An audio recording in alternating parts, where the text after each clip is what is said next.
Good morning guys, in front of me is FAIRPHONE 4 and let me show you how to add Google account to this device.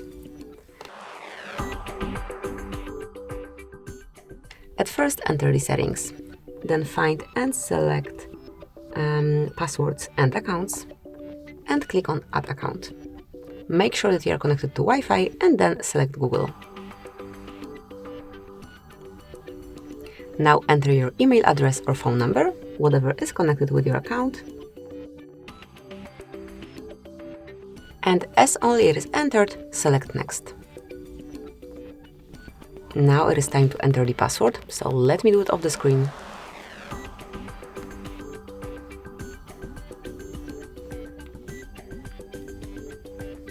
Here it is.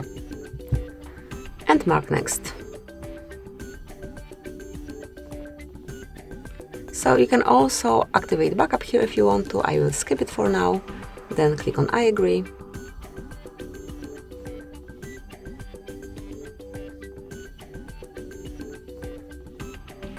Okay, so also here you can switch off Google Backup, then tap on accept, and that's it. Your account is added and you can smoothly use it. Thank you for watching. Please subscribe our channel and leave the thumbs up.